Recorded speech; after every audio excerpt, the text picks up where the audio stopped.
Well, thank you so much. I want to thank everyone for coming out here, first off.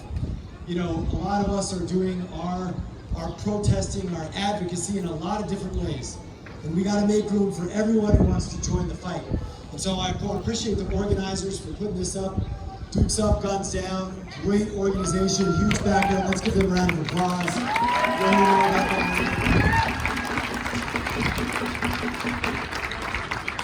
And briefly too, I also want to give some shout outs to the Duke City Gladiators. Fighting for our city, a message of unity. Thank you so much, Gladiators. I also want to know that I want to try to keep this short. I'm trying to listen.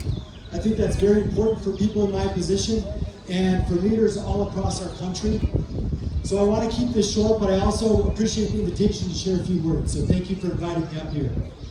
Let me begin by saying a couple of things. You know, we know, everyone here knows, and I hope everyone across the country knows, that the unacceptable murder of these individuals, starting with George, Brianna, all of them, and it goes way back. We're just talking about the last three. Is murder, and it is unacceptable. And in this city, we stand for justice all around this country. We are against what is happening in those police departments, and we absolutely are against the rhetoric from the White House that is racist and is trying to tear us apart.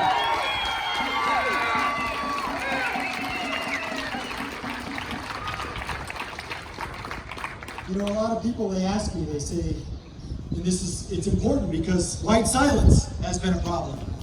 And I gotta tell you, we need everyone. We need our white brothers and sisters, Hispanics, Native Americans. I know, and you know how diverse our community is. Everyone's got to join the fight, and there's got to be room for everyone to join the fight. And a couple of folks asked me, I will say they happen to be white, they asked me, why is this happening, right? And I gotta tell you, I'm not an expert, but I know this. I told them first off, they gotta start listening. And they gotta educate themselves on why this is happening. You've gotta understand that our country is still racist, right? That is a fact. That is also a fact here in our city. It's also a fact that we are seeing decades upon decades, whether it's underinvestment in our neighborhoods, whether it's underinvestment in our youth, whether it's not dealing with the everyday stress and disempowerment, disenfranchisement that people of color feel. All of this is not new.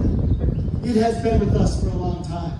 And all of that is what we've got to talk about and address. And as we feel the pain, as we feel the anger that we're going through in our country, I also think it's important to remember that our city has to carve its own path. You know, I'm proud of the fact that we're different in Albuquerque. We've been different for a long time. We stood up long before a lot of other cities were for immigrant rights. We stood up for people who were here no matter where they came from. Now, I also know we have a long way to go. And just because these murders did not happen in Albuquerque, it does not mean that Albuquerque is immune from anti-blackness, from racism. But I also know that in this city, it was about 5 years ago when I was marching in the streets after the shooting up in the foothills. And this city was marching for use of force justice 5 years ago and before that. And something changed, something small, but something powerful. We decided to lean in. And it took a while. We had to get the DOJ in here. They came over and they started working on use of force in our city. And it was resisted. The administration on that floor stood in the way of those reforms. And when our administration came in, we just said, we are going to honor this. We are going to honor trying to change what's happening in our city. And so we have a long, long way to go. There is no doubt. But I do want to acknowledge the officers, even themselves, in that department. We have 6 out of 8 on the 8 can't wait checked off. Now that doesn't mean they happen every day. That doesn't mean they're followed all of the time. That doesn't mean that there are not mistakes. But that does mean that it is a whole lot different than it was 5 years ago. And for that, it makes me believe in Albuquerque. It makes me believe we are just a tiny bit further down the road of social justice than some of these other cities. These other cities are just waking up to this. We at least are awake. We are listening and we are trying.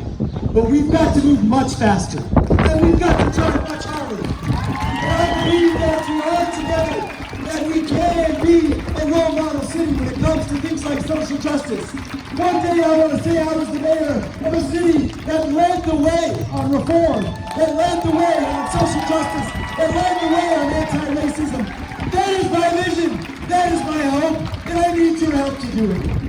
Thank you so much for being here today. I really appreciate it. God bless Albuquerque.